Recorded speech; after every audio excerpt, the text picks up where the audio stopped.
Je ne sais pas si vous suivez aussi.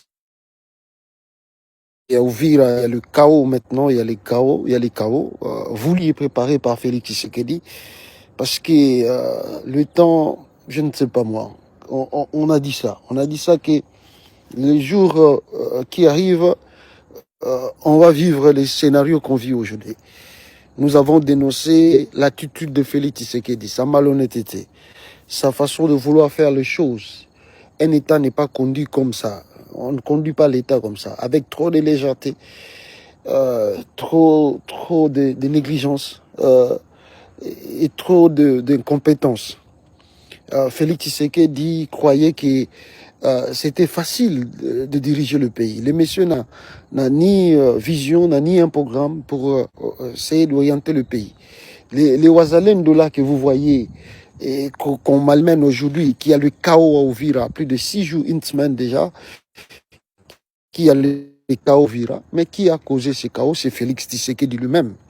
C'est Félix Tshisekedi lui-même. Au début, quand le Ouazalendo, quand Tshisekedi faisait ce combat avec le M23, l'AFC de Corneille Nangaa, et qu'ils étaient un peu incapables de combattre ces gens-là, Tshilombo a choisi les Ouazalendo pour faire sa défense.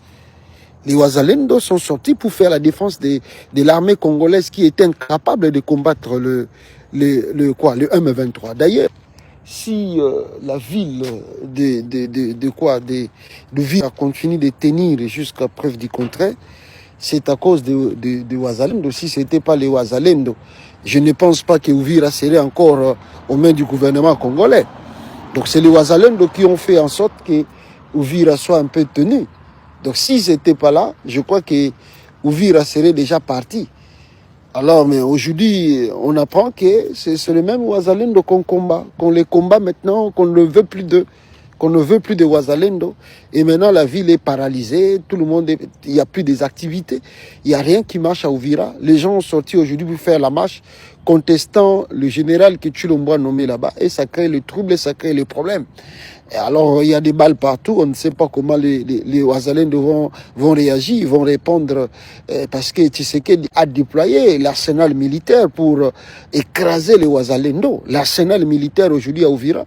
Beaucoup de Congolais se posent des questions. Où étaient ces militaires-là quand Ouvira était menacé par le M23? Où étaient ces militaires-là quand Bukavu était menacé par le M23? Où était l'arsenal militaire congolais quand Goma était menacé par le M23? Bon, moi, j'ai dit aussi aux Ouazalendo, vous allez payer les prix un jour. Vous allez payer les prix un jour parce que, détrompez-vous, vous n'êtes pas des militaires de l'armée. Vous n'êtes pas des militaires, je les ai dit. J'ai dit aux Ouazalendo et aux gens qui les encourageaient à être derrière Tshilombo, je les ai dit, un jour vous payerez les prix parce que vous n'êtes pas enrôlés dans l'armée. Vous n'êtes pas enrôlés dans l'armée, vous n'avez pas l'identification. Vous êtes que des gens qu'on a ramassés comme des bénévoles. Donc à tout moment, on peut se servir de vous et puis on peut vous jeter à la poubelle. Aujourd'hui, on les jette à la poubelle par Tshisekedi. Les gens commencent à crier oh, pourquoi on fait... Mais les Ouazalendo, on les avait dit déjà en avance qu'un jour, ils seraient jetés par la poubelle. Gagner la guerre ou pas gagner la guerre, tant que Tshisekedi serait toujours président, il cherchera les vases et moyens pour se débarrasser d'eux.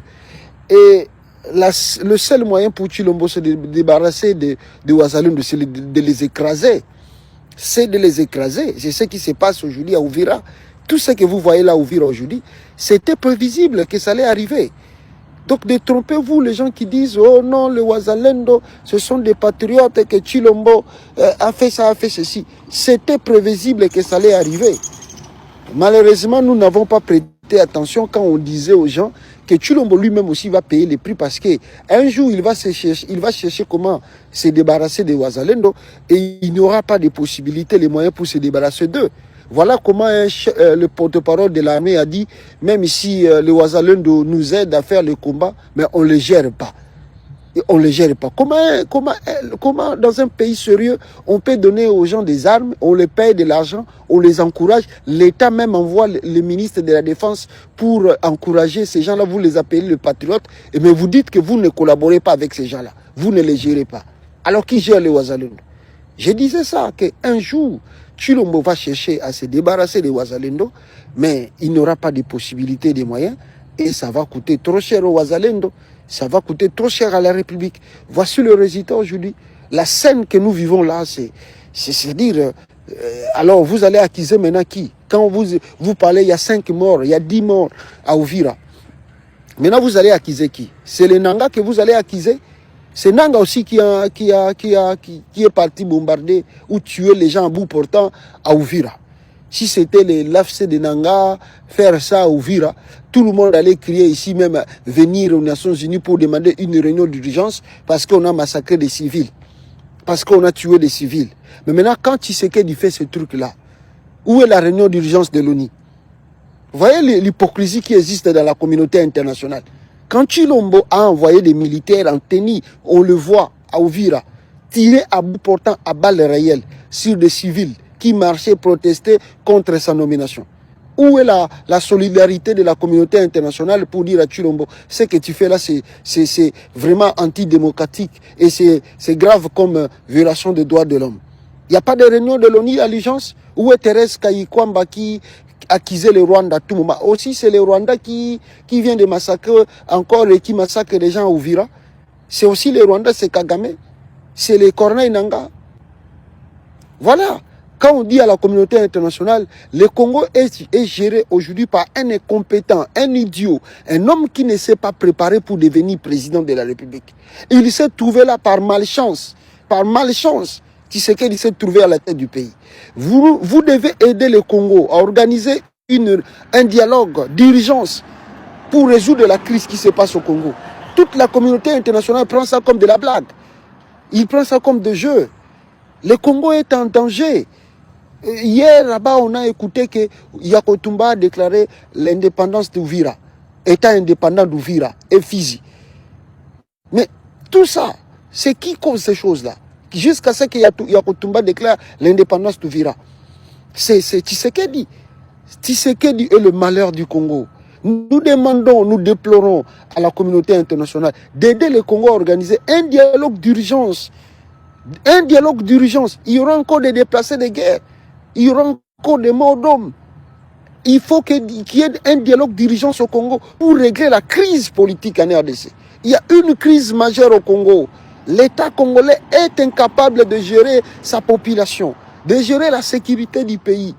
Les gens là qui gouvernent le Congo sont des idiots, des incompétents. Ils n'ont rien comme solution à donner au pays. Le Burundi a fermé ses frontières depuis avant-hier. Le Burundi a fermé ses frontières parce qu'il pense que le gouvernement congolais, réellement, il n'y a rien là-bas. Il n'y a rien là-bas. Alors, faut-il laisser la population d'Ouvira prise en otage comme ça? On va les laisser comme ça mourir?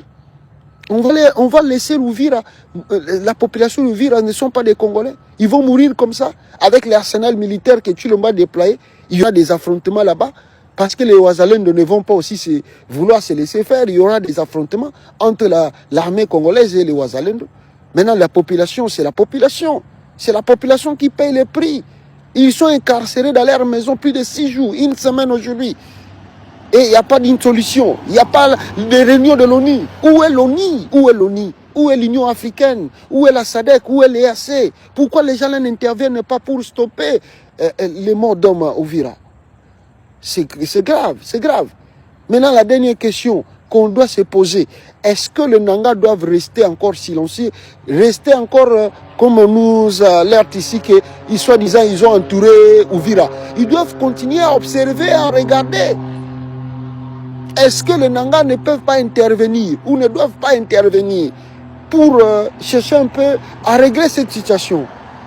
Doit-on laisser Ouvira et sa population mourir comme ça? Est-ce que le Nanga ne peut pas intervenir pour calmer les choses comme on a vu à Bukavu et à Goma? Aujourd'hui, la population vit un peu en paix. Or, où ils doivent toujours être des observateurs que les Congolais meurent comme ça. Il n'y a pas qu'un Congolais qui est courageux pour finir les choses ça. Vous regardez votre population mourir comme ça. Au nom de quoi? Au nom de quelle loi de la communauté internationale où on peut laisser la population mourir comme à Ouvira? C'est vraiment regrettable. Les Congolais payent les prix parce qu'il y a des incompétents à la tête du pays, au sommet de l'État. Qui a ramassé les Ouazalendo? Qui a demandé aux Ouazalendo de défendre la patrie? Qui a donné l'arme aux Ouazalendo? Les armes aux Ouazalendo? Qui les donne? Qui les paye? C'est l'État congolais. C'est Tshisekedi, même dans son interview sur un média international, Tshilombo a reconnu que c'est lui qui est le patron de Ouazalendo. C'est lui qui est le chef de Ouazalendo. Alors aujourd'hui, on massacre encore la population. Ce n'est même pas le Ouazalendo, mais c'est la population qui met à Ouvira là-bas. C'est vraiment regrettable.